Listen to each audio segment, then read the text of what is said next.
Welcome class 11 students. I am your biology teacher. I hope you enjoy the subject as much as I do. So let us start with the first biology chapter, the living world. So students, don't you think how wonderful the living world is? With a wide range of living types, the habitats in which we find them, such as the mountains, forests, and oceans. Now, when we try to define living, we look for certain distinctive characteristics exhibited by those living organisms.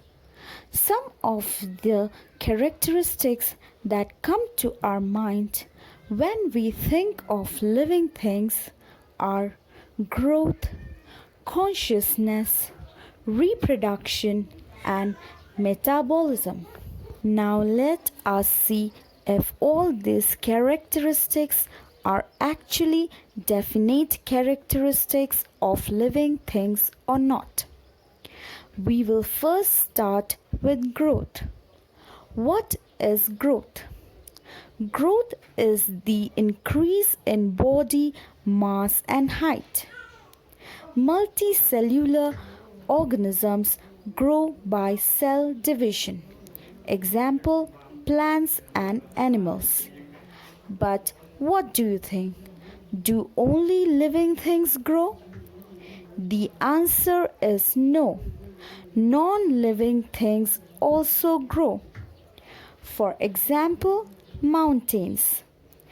The height and width of mountains grow from time to time. The only difference is living thing grow from inside and non-living thing grow from outside. Hence, growth is not a distinctive characteristic of living thing. Next is consciousness or response to stimuli. Response to stimuli is a definite characteristic of living thing. Why? Because all living organism has the ability to sense their surroundings and environment and respond to this environmental stimuli like touch, light and temperature, whereas non-living things do not have the ability. Hence, consciousness or response to stimuli is a definite characteristic of living thing. Next is reproduction. Reproduction is the biological process by which new individuals are produced by their parents. Now students, what do you think? Is reproduction a definite characteristic of living thing?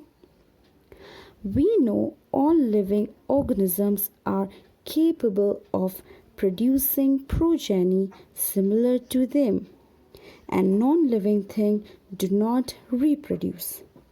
But there are certain organisms that do not reproduce. For example, mule, worker-bees, and infertile couples.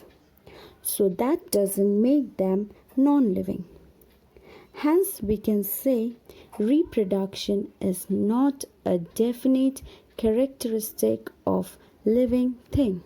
Now let us talk about metabolism. What is metabolism?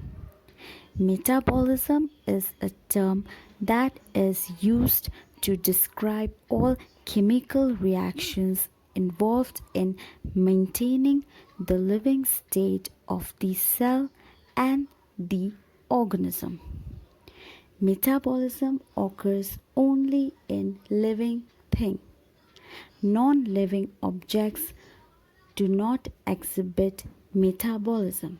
Hence, metabolism is a distinctive characteristic of living thing. Thank you so much, students, for watching the video.